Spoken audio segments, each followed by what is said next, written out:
je voudrais bien que tous les hommes soient élégants comme vous, galants. Il y en a qui ne sont pas galants.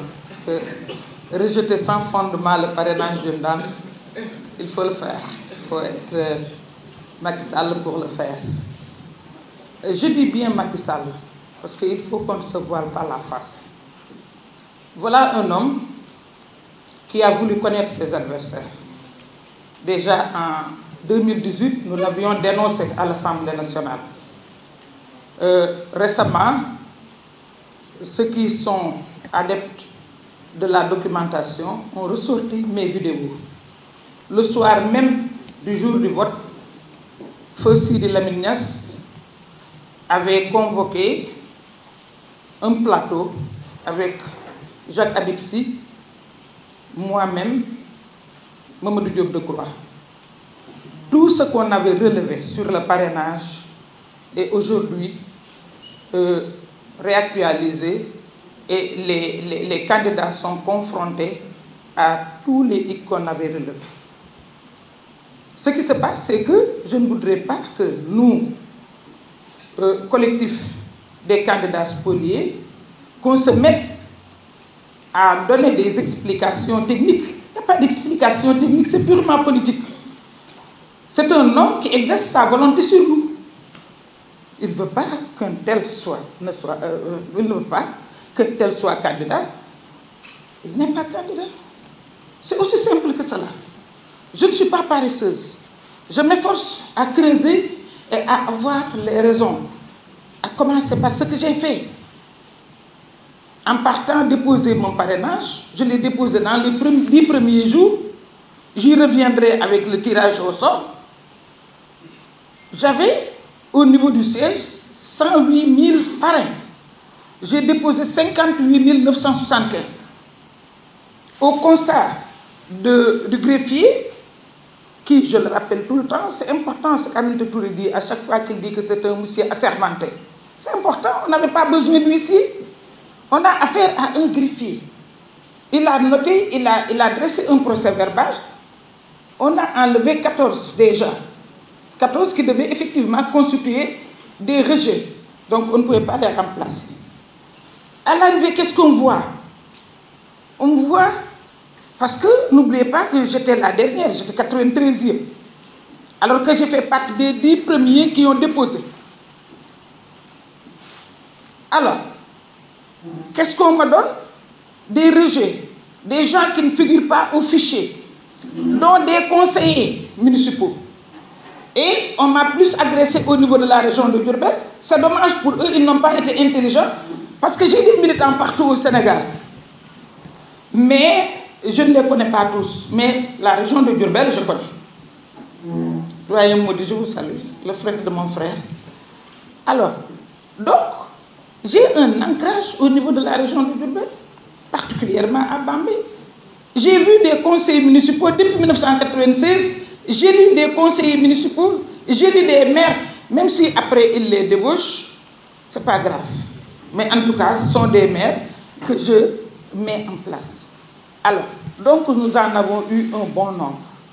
Nous connaissons nos militants. Et il y avait 4 sortes de rejets.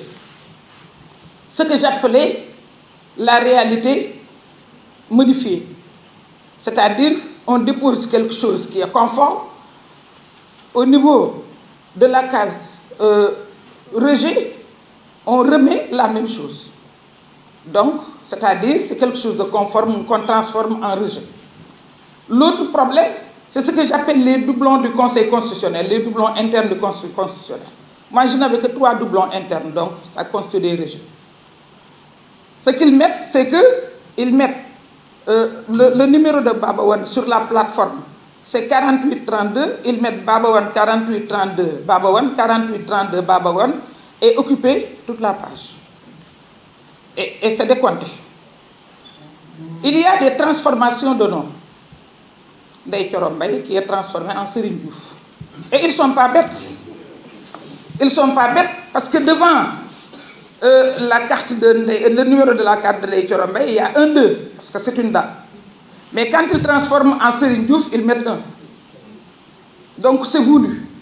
Qu'on nous dise que l'algorithme a des défaillances, qu'est-ce qui est derrière l'algorithme? L'algorithme est paramétré. Quand on nous parle le fichier, mais le fichier, on n'en parle plus. C'est-à-dire le fichier ne peut pas mettre à jour. C'est l'arbitre qui a dit que la feuille de match n'est pas là. Il l'a avoué. La Sénat a avoué. Donc, nous n'avons rien à dire sur le fichier, sur la mise à jour du fichier. Mais je considère que tout cela dépend d'une volonté politique. La volonté politique du président Macky Sall. Cette volonté politique, en ce qui me concerne, c'est exercée sur moi à plusieurs reprises. Quand je devais être chassée du conseil départemental de Bambey, on a fait déplacer un préfet. Parce que tout simplement, le préfet a osé devant le ministre de l'Intérieur lui dire qu'Aïda Mbodj avait déjà démissionné. On l'a affecté, il ne parlera plus. Donc, et ils ont fait ce qu'ils ont voulu faire. C'est ce que je suis depuis 2012. Donc, cette fois-ci encore, c'est une énième forfaiture.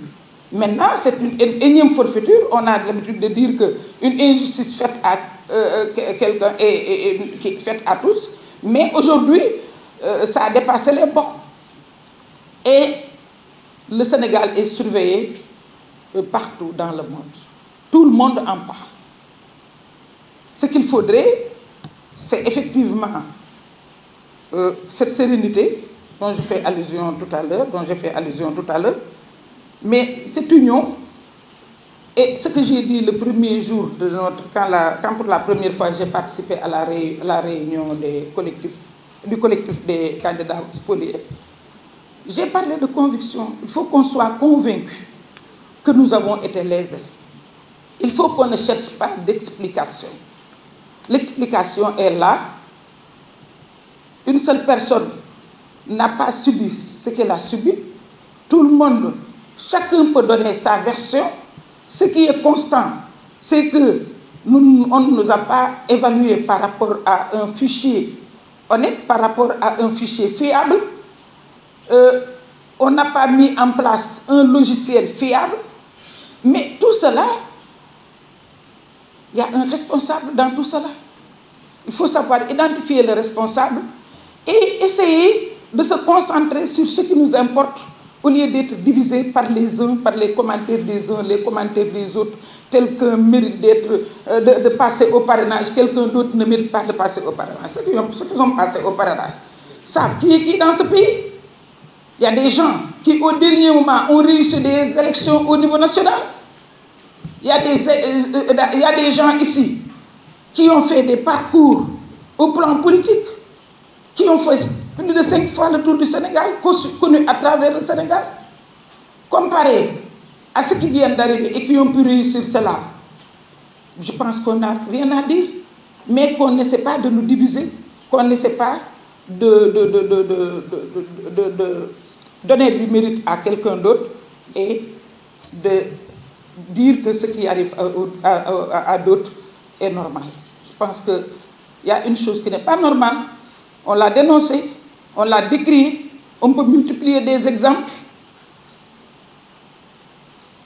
Quand il s'est agi de doublons, ils savent que les doublons ne pouvaient pas me retenir. Alors que les gens m'attendaient au niveau des doublons parce que c'était 93e sur 93. Mais j'ai le plus petit nombre de doublons, 17 000. Alors que j'avais laissé annoncer 50 000 parrains. Compte non tenu de l'élan solidaire des Sénégalais. Dès qu'ils ont entendu Aïda Mbodj 93e, d'autres chroniqueurs disent Aïda Mbodj Moïndare, bon, les gens se sont levés. Et il y en a même des chefs religieux qui sont allés chercher des parrains. C'est un autre enseignement et je m'en réjouis. Donc, pas de doublons. On s'acharne sur le rejet non identifié sur le fichier. J'ai des rejets, je devais avoir des rejets, parce que je ne me voile pas la face. Mais les rejets que je devais avoir, c'est au nombre de 4012 rejets. 4012 rejets. Donc 4012 rejets, avec 17 doublons, je ne passe pas au premier tour, mais je peux passer au deuxième tour. et il n'y aurait pas de problème au deuxième tour. Donc, je m'en arrête là.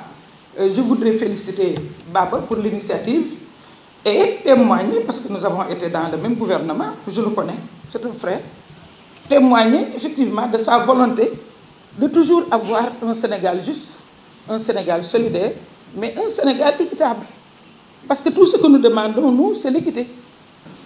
wax ni lii nga def du guleet ñun xam nañ la jàmm rek nga mës a bëgg ci Sénégal ba léegi yaa ngi koy gëm ni jàmm mën na am ci Sénégal mais kuy xàddi mën na xàddi ni jàmm dina jafe Sénégal ak Macky Sall ah ñi ko bëgg nag ñu ngi wax alhamdulilah mu ngi dem mais bala muy dem lan mooy xew parce que bis bu nekk mu génneel ñu benn surprise te daf koy def nu mu ko neexee est-ce que dañ koy bàyyi muy def volonté am nu mu ko neexee parce que problème mu parrainage bi loolu rek la pour mu tànn ay adversaire am tànn ñan lay war a jonganteel mu ngi tànn te pareegul te man dama considéré ni li ma daan def depuis 2012 muy jàll rek moom la continuer di ma def listé naa ko ci benn vidéo première fois 2012 ñun bi ñu demee assemblée en tant que groupe parlementaire PDS mu ne groupe bi am na droit ci benn vice-président mais comme Aïda Mbodj moo ko war a jël dañuy nangu vice-président bi ci groupe bi jox ñu commission ma jël commission bi ñu ñëwee ñu ni groupe parlementaire bi Aïda Mbodj moo koy jiite mu dugg ci biir parti jàmbur di sàkk kan la cay faral ak kan la ca dul faral